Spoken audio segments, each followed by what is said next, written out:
करते, नहीं पिताजी, आप आदि और अंत नहीं हैं, आप नारायण नहीं हैं, आप यज्ञ के भोक्ता नहीं हैं, वो तो हमारे श्री हरि हैं।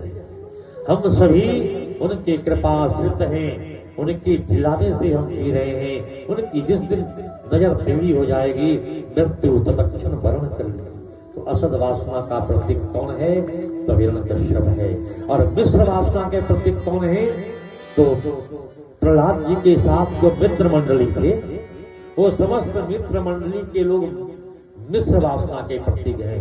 जब प्रहलाद जी को देखते हैं तो प्रहलाद जी के साथ हो जाते हैं, जब राजा हिरण्यकश्यप को देखते हैं तो राजा हिरण्यकश्यप वाली बात करना शुरू कर देते हैं। यानी मौका परस्त लोग कि जिधर देखे पलड़ा भारी है उधर हम साथ हैं, बोलिए इधर पलड़ा हल्का हो गया उधर से दूरी बना।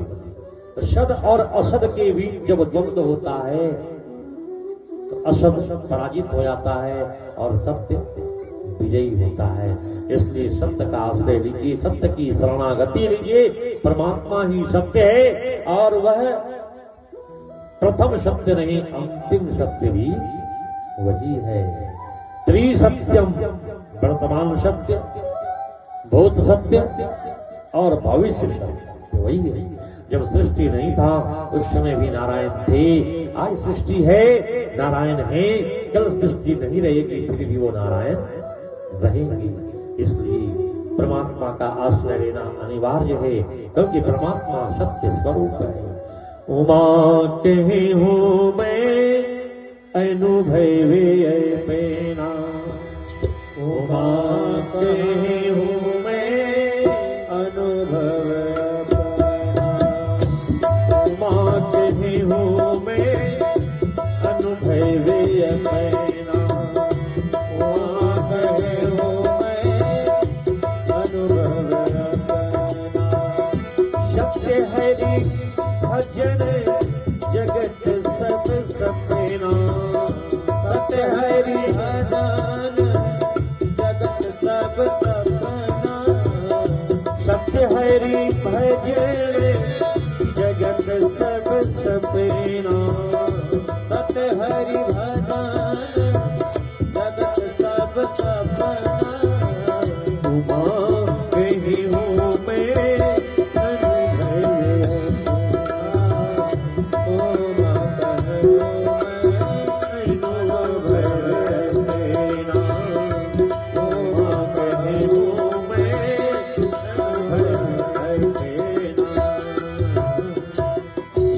हरि है, उस सत्य को प्राप्त करना ही हमारा लक्ष्य होना चाहिए।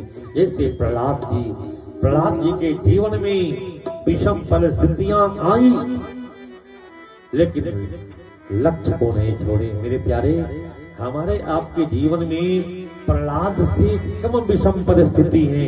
प्रहलाद की जैसी विषम परिस्थितियां हमारे आपके जीवन में आ जाए ना, तो हम टिक नहीं पाएंगे जितना कि विषम परिस्थिति प्रहलाद जी के जीवन में आया।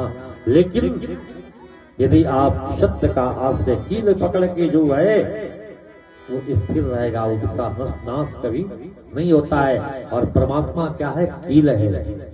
चक्की में जब आप गेहूं को पीसते हो तो जो गेहूं के दाने कील का आश्रय ले लेते हैं वो सुरक्षित बच जाते हैं, और जो गेहूं के दाने कील से दूरी हटके रहते हैं, पत्थर का आश्रय लेते हैं, वो सब घिस जाते हैं, पिस जाते हैं, और कील के समीप वाले सुरक्षित बच जाते हैं। ये कील ही परमात्मा है, कील ही सत्य है। और इस कील का, इस सात्विक क्षमता का यदि आश्रय हम लिए हैं तो परेशानी थोड़ी सी आएगी, लेकिन वो परेशानी देखते ही देखते कब छड़ जाएगी ये पता नहीं।